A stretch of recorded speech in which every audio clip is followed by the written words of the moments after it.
दोस्तों आईआरएफसी की बात करें तो यहाँ पे स्टॉक में प्रॉफिट बुकिंग शुरू हो चुकी है और क्यों ना हो स्टॉक एक तरफा दौड़ा है 21 से 30 तक जाना स्टॉक बहुत बड़ी बात हो जाती है वो भी एक महीने के अंदर। ऐसे में प्रॉफिट बुकिंग तो लाजमी है और मैं लगातार आपको कहता हूँ कि प्रॉफिट बुकिंग कर लेनी चाहिए। जो भी शॉर्ट टर्म और मिड टर्म इन्वेस्टर है उनको अगर कम समय में अच्छा प्रॉफिट मिले तो प्रॉफिट बुक कर लेना चाहिए और अगर पूरा प्रॉफिट बुक ना करे तो कम से कम आपको हाफ प्रॉफिट बुक तो कर ही लेना चाहिए, यानी आधे शेयर आपको बेच देने चाहिए और निचले लेवल से मौका मिले फिर खरीदारी कर सकते हैं।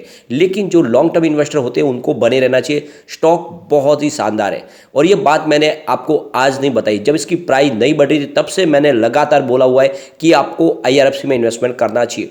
अगर आप मेरे रेगुलर वीडियो देख रहे होंगे तो आपको पता होगा पिछले एक साल डेढ़ साल जब से आईपीओ आया मैंने कई बार आपको आईआरएफसी में इन्वेस्टमेंट के लिए बोला हुआ है। स्टॉक बहुत मजबूत है, ये मैंने आपको बार बार कहा है और आने वाले समय में जो लगातार डराया जा रहा था लोगों को कि इसका ओएफएस आएगा, इसकी प्राइस गिर जाएगी, उसको लेकर भी मैंने कई बार आगाह किया कि ऐसी कोई संभावना नहीं है। ओएफएस आने की संभावना भी कम है और आएगा तो भी उससे कोई गिरावट नहीं होगी, ये बिल्कुल वैसे ही हो रहा है। और मैंने लगभग 10-15 दिन पहले ही आपको ऑलरेडी वीडियो में बता दिया था कि सरकार की मंशा नहीं है कि वो ओएफएस लाएगी, बल्कि वो अपनी जो स्टेक है एक्स्ट्रा उसको डायरेक्ट सेल करेंगे किसी प्राइवेट प्लेयर को और बिल्कुल वैसी ही संभावना बन रही है। और ऐसे में यहाँ पे डर की कोई बात नहीं है और कंपनी तो फंडामेंटली बहुत मजबूत है, ये तो मैंने बार बार बोला ही है। अपनी बुक वैल्यू से नीचे स्टॉक मिल रहा है, क्यों ना खरीदारी की जाए। कंपनी का लगातार अच्छा रिजल्ट हमें देखने को मिल रहा है, उसके बाद भी प्राइस नहीं बढ़ रही थी और उसके पीछे वजह भी थी कि कुछ लोग हैं जो लगातार निगेटिव बातें फैलाते रहते हैं और उस वजह से जो रिटेल इन्वेस्टर वो डर जाते हैं। अब यहाँ पे जब बड़े फंड हाउस ने खरीदारी शुरू कर दी स्टॉक दौड़ना शुरू हुआ, लेकिन आज की संभावना कुछ अलग है। आज कुछ बड़ी डील नहीं हुई है, इसका मतलब ये कि फिलहाल बड़े फंड हाउस जितने भी अच्छा है एफआईओ डीआई उनकी तरफ से फिलहाल स्टॉक को सपोर्ट नहीं मिल रहा है, तो ऐसे में प्रॉफिट बुकिंग हावी हो सकती है। तो आपको भी प्रॉफिट बुक करने के बारे में सोचना चाहिए। लेकिन आगे की क्या संभावना बनेगी इस वीडियो के माध्यम से जानेंगे, इसके टारगेट क्या है रिसेंटली वो भी जानेंगे और क्या इस समय इन्वेस्टमेंट करना चाहिए या फिर इस समय हमें वेट करना चाहिए, इन सारी बातों को जानेंगे इस वीडियो के माध्यम से। फिलहाल आप देख सकते हो कि लगभग 1-1:30 बजे के आसपास का टाइम है। बीएसई सेंसेक्स की अगर बात करें तो 61,534 के स्तर पे जहाँ पे 115 पॉइंट की तेजी है, 0.19% की तेजी बड़ी नहीं है लेकिन पॉजिटिव माहौल बना हुआ है। कुछ सेक्टर है जहाँ पे काफ़ी ज़्यादा दबाव बन रहा है, एनर्जी सेक्टर में भी काफ़ी दबाव है। अब यहाँ पे देखें तो बाजार के लिए जो सबसे बड़ी सेंटीमेंट बिगाड़ने वाली बात यह है कि इंडियन रुपीज़ बहुत तेज़ी से पिट रहा है। आज अब देख सकते हो कि इंट्राडे में फिर से 82 का स्तर देखने को मिला, फिलहाल 81.77 पर ट्रेड कर रहा है इंडियन रुपीज़, लेकिन आप देख सकते हो कि ये 82 का भी इसने स्तर बताया और इस वजह से बाजार में दबाव बन रहा है।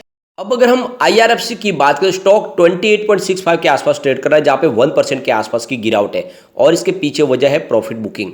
और प्रॉफिट बुकिंग तो होगी क्योंकि काफ़ी स्टॉक अच्छा दौड़ चुका है। यहाँ पे अगर आप देखें तो पिछले एक साल के हिसाब से स्टॉक ने 20% का ज़बरदस्त रिटर्न ऑलरेडी दे दिया है। लेकिन अगर हम 6 मंथ की बात करें तो स्टॉक ने 34% का बम्पर रिटर्न दिया है। यानी आप देख सकते हो कि 23 मई को 21 रुपये के आसपास स्टॉक था, काफ़ी ज़बरदस्त रिटर्न मिल चुका है। लेकिन उतना ही ज़बरदस्त रिटर्न पिछले एक महीने के हिसाब से मिला है। यानी एक महीने पहले 24 अक्टूबर को भी इसकी प्राइस 21.60 के आसपास ही थी। यानी ये जो दौड़ लगाई इसने सिर्फ एक महीने के अंदर लगाई है। 33% का रिटर्न उनको भी मिल रहा है जिसने इस लेवल पे खरीदारी की, यानी 21.60 के आसपास जिसने भी खरीदारी की होगी उसको भी 33% का बम्पर रिटर्न मिल रहा है। यानी एक तरफा दौड़ा स्टॉक पिछले एक महीने में। यहाँ पे सिर्फ 5 डेज़ की भी बात करें तो अभी फिलहाल 1.95% है, 2% की तेजी देखने को मिल रही है और देख सकते हो कि नई हाई बनाने के बाद यहाँ पे प्रॉफिट बुकिंग हावी है।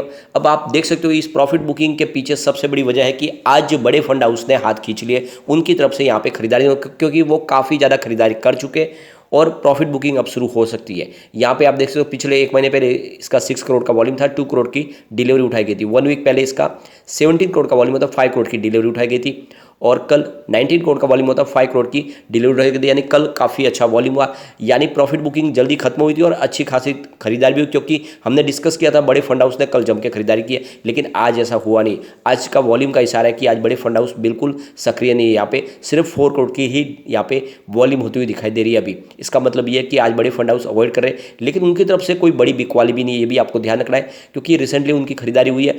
आने वाले समय यहाँ पे बड़ी तेजी तो बनने की फिलहाल संभावना नहीं दिख रही है, लेकिन उतनी बड़ी गिरावट की भी संभावना नहीं है। यानी कुछ समय के लिए स्टॉक आपको एक ही सीमित दायरे में ट्रेड करता हुआ दिखाई दे सकता है। वैसे अगर आप देखें तो रिसेंटली इसने 30.20 का हाई बना दिया था और इसका लो 19.30 का है, तो काफ़ी ज़बरदस्त रिटर्न स्टॉक दे चुका है।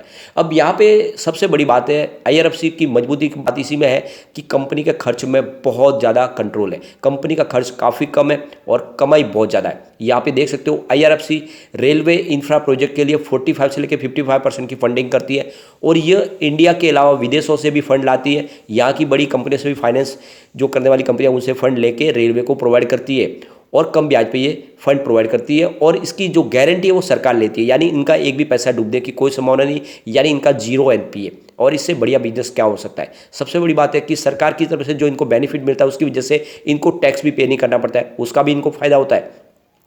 फाइनेंशियल ईयर 22 की बात करें तो रेलवे की फंडिंग करीब 5 लाख करोड़ को पार कर गई है। बहुत ही ज़बरदस्त फंड किया हुआ इन्होंने। इसके अलावा देखें तो बिजनेस ये कंपनी सिर्फ होटल अशोका से ही चलाती है, यानी इनकी कोई कॉर्पोरेट ऑफिस नहीं है, इंडिया में कहीं पर भी कारोबार नहीं है। ये आप देख सकते हो दिल्ली से ही इनका कारोबार ऑपरेट हो रहा है और वो भी एक होटल के अंदर से। तो ऐसे में तो खर्च बहुत ज़्यादा कम हो गया। इसके अलावा अगर आप देखें तो इनके एम्प्लॉयज़ की संख्या मात्र 37 है, यानी सिर्फ 37 कर्मचारियों के दम पर इतनी बड़ी कंपनी खड़ी की हुई है, इतना बड़ा कारोबार हो रहा है। आप देख सकते हो इनका नेटवर्थ 41,000 करोड़ का है, सिर्फ 37 एम्प्लॉयज़ के दम पे कितना बड़ा कारोबार खड़ा किया हुआ है। यहाँ पे देख सकते हैं इनकी फंडिंग कॉस्ट 6.42% की है। तो इससे एक बात तो समझ में आ रही है कि कंपनी को आगे जाके बहुत ज़्यादा और प्रॉफिट होगा और ये आंकड़े में दिखाई दे रहा है। लगातार इनका नेटवर्थ बढ़ता जा रहा है, इनका प्रॉफिट रेवेन्यू बढ़ता जा रहा है। तो यहाँ पे आप देख सकते हो कि जी बिजनेस की तरफ से इसमें बाई की कॉल दी गई और उनके हिसाब से जिसका टारगेट है वो 32 से 33 के आसपास कहा गया है। आने वाले समय इसकी प्राइस 33 तक जा सकती है। यानी 3 मंथ के लिए इसको आपको स्टॉक को होल्ड करना है तो ये 33 की भी प्राइस आपको दिखा सकता है। तो निवेश की सलाह दी गई है। यहाँ पे आप देख सकते हो जी बिजनेस के जो पैनलिस्ट है राकेश बंजल उनकी तरफ से इसमें बाई की कॉल दी गई है और आप देख सकते हो कि काफ़ी अच्छा स्टॉक इस समय दौड़ता हुआ दिखाई दे रहा है। कंपनी ने अच्छा खासा आपको डिविडेंड भी दिया, यानी पर शेयर आपको 8% का डिविडेंड दिया, यानी 80 पैसे का डिविडेंड मिला है। इससे पहले कंपनी ने 3 बार ऑलरेडी और डिविडेंड दे दिया है और वो सारा मिला है तो 3 रुपये के ऊपर ऑलरेडी डिविडेंड मिल चुका है। तो जिसने भी इसने IPO में इन्वेस्टमेंट किया होगा उसको बम्पर रिटर्न मिल चुका है, यानी थोड़े समय तक डायरेक्ट के साथ जो बने रहे उनको अभी अच्छा रिटर्न देखने को मिला है। काफ़ी लोग लॉस भी बुक कर चुके, लेकिन स्टॉक काफ़ी मजबूत है तो दौड़ेगा ही दौड़ेगा। जो अच्छा स्टॉक है वो तो रुकेगा नहीं। यहाँ पे भी बिल्कुल वही बात साबित हो रही है। अब यहाँ पे अगर आप देख सकते हो इसके पिछले 5 साल की परफॉर्मेंस, तो यहाँ पे आपको कंपनी का रिवेन्यू प्रॉफिट बहुत तेज़ी से बढ़ता हुआ दिखाई देगा। आप देख सकते हो 2018 में जहाँ पे इनका रिवेन्यू 11,018 करोड़ रुपीज़ के आसपास था, वो लगातार बढ़ा है, हर साल बढ़ा है। और यहाँ पे आप देख सकते हो 2022 में बढ़ते हुए वो 20,299 करोड़ रुपये तक पहुँच गया। इसका मतलब ये हो गया कि लगभग 5 साल में इनका रिवेन्यू दुगुना हुआ है। तो बिजनेस बहुत तेज़ी से बढ़ रहा है। इसके बीच में कोविड काल भी आया, उसके बावजूद भी इनका रिवेन्यू में कहीं पर कमी नहीं आई। अब इसमें प्रॉफिट की बात करें तो ये आप ही देख ही सकते हो 2018 में जहाँ पे इनका प्रॉफिट 2007 करोड़ रुपीज़ का था, वो 2022 में बढ़ के 6,089 करोड़ तक पहुंच गया, यानी प्रॉफिट दुगुना नहीं 3 गुना बढ़ चुका है। इससे शानदार बिजनेस क्या हो सकता है। और इतना शानदार अगर बिजनेस बढ़ रहा है तो इसकी प्राइस तो डेफिनेटली बढ़ेगी और ये स्टॉक 3 डिजिट में भी जाएगा। तो ऐसे में इस स्टॉक में आपको इन्वेस्टमेंट को बनाए रखना है, लॉन्ग टर्म करने लेके निवेश को करें, लेकिन जो भी short term mid term investor है उनको प्रॉफिट बुक करने का मौका है, प्रॉफिट बुक कर लेना चाहिए। अभी भी इसमें आप देख सकते हो लोगों का रुझान स्टॉक की तरफ बना हुआ है, यानी 91% बाई की कॉल निकल के आ रही है, 6% सेल की कॉल है और 3% होल्ड की कॉल। इसका मतलब 100 में से अभी भी 94% लोग इसको लेना पसंद करें।